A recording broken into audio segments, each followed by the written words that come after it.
So I did all of that, and then shortly after that, I got an opportunity to become a director of finance and head of HR. And again, I fell in that position of not knowing what I was doing because I'd never done HR before. So I immediately started taking classes, going online and doing whatever I could to figure out that portion of what it was I was going to be doing. So I signed up for anything and everything I could think of to participate and be able to do that appropriately.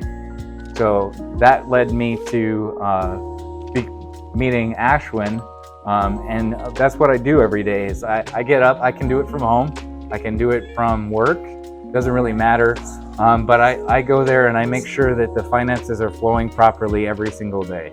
Well, it's pretty simple because you don't actually have to spend a lot of money to figure out how you're spending money. Then by the time you're my age, you'll be taken care of. If you try to do it when you're my age, it's not quite as easy as when you're younger. Because right now, if you don't eat a lunch and you put that $10 towards something else because you're not hungry that day, if you put that into a stock market or something like that, you could actually end up in the long term having a lot of money. Before I did the hotel industry, I worked for Amazon.com, and when I first got hired by Amazon.com, when I stayed there for 2 years, they would give me a certain number of stocks, Amazon.com stocks, right? So when I got them and was able to cash them out, first opportunity I had, don't do this, I made $3,000, right? So from a bonus, I worked there for 2 years. I got $3,000 worth of stocks. I, got myself a check, bought myself some fun stuff. However, if I had held on to that right now, $3,000 would probably be somewhere close to 60. If you're having trouble figuring out a math problem and you're looking for numbers and you've been looking at numbers for like an hour and a half and you haven't found where the issue is, leave. Get out of the room. Go for a walk. While you're walking and not thinking about it, your brain actually is a supercomputer and it processes the information that you would have otherwise not have known that you were processing. And just by the act of doing something else, it frees up that part of your brain to work on it. And when you come back in, 9 times out of 10, you'll look at the piece of paper and something that wasn't even noticeable by you previously will pop up in an instant, and you'll realize that's what you've been looking for the whole time. One of the things that you have to realize is if your finances don't meet that opportunity, make the opportunity for yourself. Because if you go to a job and you start working hands-on the day one, that job itself is going to train you and teach you and give you the opportunities that you're going to get. Whether it be McDonald's, if that's something that career-wise they actually do pay for tuitions and stuff later on, or it's something that you're interested in.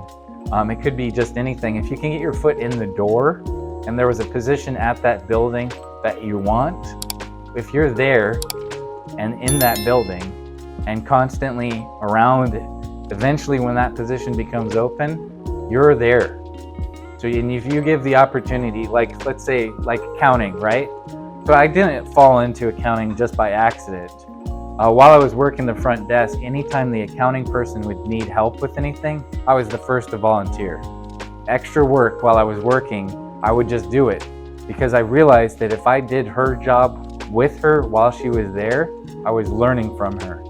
So if I could do inventories or if I could do any like paperwork that she needed to do, if I could send out the direct bills for her, if I could do the little pieces of information that she didn't want to do, when it came time to do the larger portions of her job, I already had the little stuff under my belt. So my family is a huge motivational factor in why I do what I do. I actually have 4 kids right now, and I have 1 on the way, which was a surprise. So that's a lot of motivation to get up in the morning and go do something because they rely heavily on me. Another motivation technique that I have is I give myself fun things to do throughout the day because I have to train myself. And one of the things that somebody told me early on is if you don't know how to use a program or something like that, do something fun with that program for yourself. So make it a hobby. You want to do your education on what you want to actually get out of it in the long term. Like what are you looking to invest? Because It could be something as simple as, right now, how do you want to turn that $100 into something more?